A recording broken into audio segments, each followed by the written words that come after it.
আর একদিন পরেই পবিত্র মাহে রমজান, তারপরেই ঈদ উল ফিতর। এই ঈদ উল ফিতরকে ঘিরেই এখন থেকেই চট্টগ্রামের মার্কেটগুলোতে, শপিং মলগুলোতে জনগণের বেশ আনাগোনা দেখা যাচ্ছে। মার্কেটে কেনাকাটা তো চলছে মোটামুটি আর কি, অত বেশি এখনো শুরু হয়নি মনে হচ্ছে। হ্যাঁ, আর মেয়েদের জন্য আসছি, আসলে মেয়েদের এখানে 2-3টা দোকান ছাড়া তেমন নাই এই শপিংয়ে আর কি।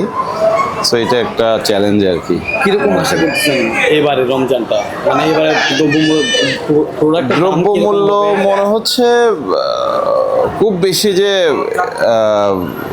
তা না, প্রতিবারই তো এরকম ঈদের সময় একটা ওনাদের ব্যবসা থাকেই, ব্যবসায়ীদের একটা ভালো মার্জিন রেখে কিন্তু সেল করে। সারা বছর তো তেমন সেল হয় না এখানে, দেখা যায় অনেক দোকানেই।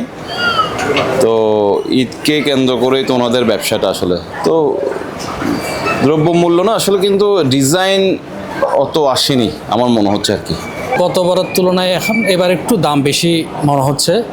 তারপরও ঈদ উপলক্ষে নিতে হবে যখন, তখন চুজ করে নিতে হচ্ছে। তো দাম তুলনামূলকভাবে একটু বেশি। রমজানের আগে মানে এমনি আসছিলাম দেখার জন্য, তো এই তুলনায় এখন ঈদ উপলক্ষে মানুষ যেহেতু আসছে মার্কেটে, তো তুলনামূলকভাবে একটু বেশি মনে হচ্ছে আর কি আগের তুলনায়। হ্যাঁ, রমজানের আগে সেল হয়, গত বছরও হচ্ছে, এবছরও হচ্ছে। কাস্টমার আস্তে আস্তে ইনশাল্লাহ কাস্টমার কিনতেছে মানুষজন, কিনতেছে। এখন তো মূলত হচ্ছে আপনার মানুষ আপনার জামা কিনতেছে, যার আপনার কসমেটিকটা কমেই, কসমেটিকটা হয়তো আপনার কালার মিলেই কেনার জন্য রেখে দিবে, ওরকম হবে আর কি। আপনারা হচ্ছে লাস্টের জন্য অপেক্ষা করবেন। আমাদের তো লাস্টের জন্য অবশ্য অপেক্ষা করতে হবে। এটা আমরা তো লাস্টের প্রোডাক্টগুলো বিক্রি করি এরকমই। স্কিন কেয়ার তো এখন লাগে না হয়তো বা, স্কিন যেগুলো কালার কসমেটিক হলো বা কালার ম্যাচিং করে কিনতে চাই, এগুলো তখন তো লাস্টে কিনে এগুলো। তো কিন্তু আগের বারে কিন্তু তুলনায় এবার কিন্তু অনেক কম আপনার। এখনো তো শুরু হয়নি। না, শুরু হয়নি এখন। কিরকম আশা করতেছেন, কেমন হতে পারে? তো এটা রমজান আসলেই তো বোঝা যাবে ভাই। এটা কারণ একটা আপনার এই ওয়াসার এদিকে ও কোহিনুর হচ্ছে যেটা হয়েছে আর কি। হ্যাঁ, আর হচ্ছে আপনার হচ্ছে এদিক দিয়ে জানি আরেকটা জানি কি হলো, কনকর্ড। হ্যাঁ, কনকর্ড। ওই দুইটা মার্কেট কিন্তু এই মার্কেটে কিন্তু কাস্টমার অনেক কিন্তু কাটবে।